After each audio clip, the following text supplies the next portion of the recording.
buka dulu buku Kejadian supaya kita melihat betapa baiknya Tuhan itu.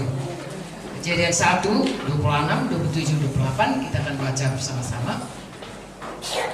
Berfirmanlah Allah, baiklah kita menjadikan manusia menurut gambar dan rupa kita, supaya mereka berkuasa atas ikan-ikan di laut dan burung-burung di udara dan atas ternak dan atas seluruh bumi dan atas segala binatang melata yang merayap di bumi.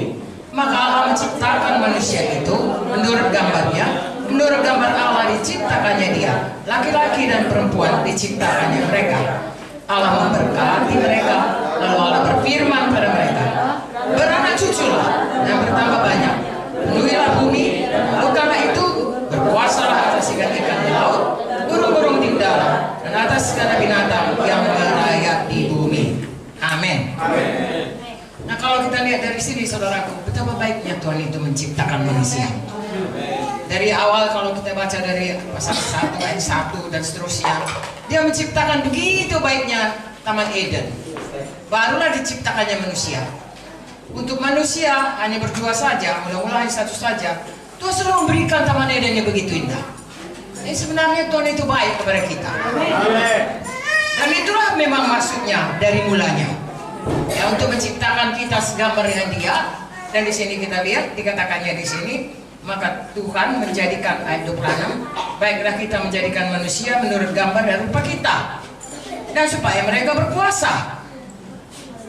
Ya, lalu ayat 27, maka Allah menciptakan manusia menurut gambarnya. Menurut gambar Allah ciptakannya dia laki-laki perempuan, diciptakannya mereka. Lalu Allah memberkati mereka. Dan Allah berfirman pada mereka, beranak cuculah, bertambah banyak, penuhi bumi, dan taklukkanlah. Saudaraku, jadi Tuhan mau kita segambar dengan dia. Amen. Tuhan mau kita memenuhi bumi. Amen. Tidak sendiri saja, dengan arti kata berkembang biak. Amen. Dan juga Tuhan mau kita berkuasa.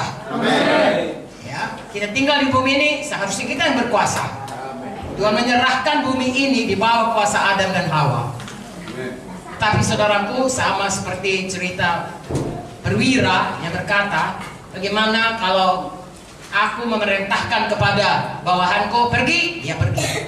Karena aku pun kalau diperintahkan pergi, aku pergi.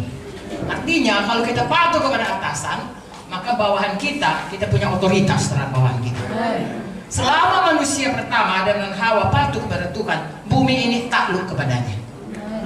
Tapi begitu dia berdosa, kita lihat kemudian saudaraku, bagaimana dia mendengarkan apa kata setan. Dan pada waktu dia mendengar kata setan, dia memilih menjadi taat kepada Tuhan atau taat kepada setan. Sampai sekarang itu pilihan pada kita. Begitu dia taat kepada setan, dia berubah, dia berdosa, jatuh kepada dosa, kalah terhadap pencobaan, dan kemudian kuasa yang tadinya dia adalah hamba Tuhan, hamba kebenaran, sekarang saudaraku, kuasa itu, ketaatannya dia sudah diberikan kepada setan. Lalu dia menjadi hamba setan. Roma 6 ayat 16-18 berkata demikian. Mari kita baca. Kepada siapa kita taat, jadi hambanya lah kita. Itu sebabnya manusia menjadi hamba dosa, menjadi hamba setan. Kalau kita lihat, takkan ada orang mau namanya hamba setan. Apa hamba setan? Saya nggak pernah. Tapi sebenarnya secara rohani, kalau kita tidak taat kepada Tuhan, itu namanya hamba setan. Ya. Dan Adam dan Hawa tidak taat. Tuhan sudah berkata, jangan makan buah pohon itu. Kalau kau makan, kau pasti mati. Ya, tapi Hawa, saudaraku, mempermudah atau mengabaikan ya perintah Tuhan itu, akhirnya dia jatuh pada dosa, melanggar firman Tuhan. Dosa salah satu antaranya adalah melanggar firman Tuhan. Mari kita baca Roma 6 ayat 16. Apakah kamu tidak tahu bahwa apabila kamu menyerahkan dirimu pada seseorang sebagai hamba untuk mentaatinya, kamu adalah hamba orang itu yang harus kamu taati, baik dalam dosa yang memimpin kamu kepada kematian maupun dalam ketaatan pada kebenaran. Tapi syukurlah kepada Allah, dulu memang kamu hamba dosa, tapi sekarang kamu hamba dengan segenap hati telah mentaati pengajaran yang telah diteruskan kepadamu. Kamu telah dimerdekakan dimerdekakan dari dosa dan menjadi hamba kebenaran.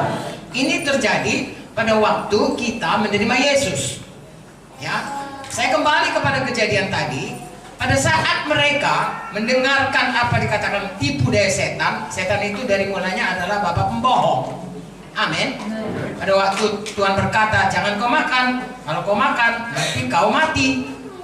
Setan berkata tidak. Ya. Oke. Saya bacakan saudaraku. Ya. Lalu sahabat perempuan itu kepada ular itu, buah pohon-pohonan dalam taman ini boleh kami makan. Tapi tentang buah pohon yang ada di tengah taman, Allah berfirman, jangan kamu makan ataupun raba buah itu, nanti kamu mati. Tetapi ular itu berkata kepada perempuan itu, sekali-kali kamu tidak akan mati. Tapi Allah mengetahui bahwa pada waktu kamu memakannya, matamu akan terbuka. Kamu akan menjadi seperti Allah, tahu tentang yang baik dan yang jahat. Lihatlah itu saudaraku. Ya, lihatlah bagaimana dia menipu, ya. Padahal sebenarnya Allah tidak berkata begitu. Kejadian 2 ayat 16. Lalu Tuhan Allah memberi perintah kepada manusia, semua pohon dalam taman ini boleh kau makan buahnya dengan bebas, tapi pohon pengetahuan tentang yang baik dan jahat itu jangan kau makan buahnya, sebab pada hari engkau memakannya pastilah engkau mati. Tuhan berkata, pastilah engkau mati. Lalu perempuan ini berkata, ya, jangan kau makan atau raba. Gak ada dikasih tahu Tuhan raba, ditambah-tambahinya. Ya. Lalu di sini dikatakan pastilah kau mati, ayat 17. Lalu dia berkata, nanti kamu mati. Beda itu kalau bilang pasti kau mati, nanti kau mati. Mana lebih pasti? Pastilah. Jadi firman Tuhan ini ya dan amin. Tidak bisa dipokroli. Nah, kalau kita bermain-main bisa seperti ini, digoyak oleh setan. Tapi kalau kita teguh berkata, Tuhan bilang tidak boleh, kalau aku makan aku pasti mati. Setan pun tidak begitu mudah menipu. Tapi karena dia mempermain-mainkan, saudaraku, mempokroli firman Tuhan, ya, akhirnya setan memaju lebih jauh. Karena memang dia bapak penipu. Lalu dikatakan tidak, sekarang pun gitu. Firman Tuhan berkata, oleh bilur Yesus kamu sembuh. Setan berkata tidak, matinya kau. Jadi selalu sebaliknya perkataan itu. Bagian kita percaya sama siapa? Percaya pada Tuhan atau percaya pada setan?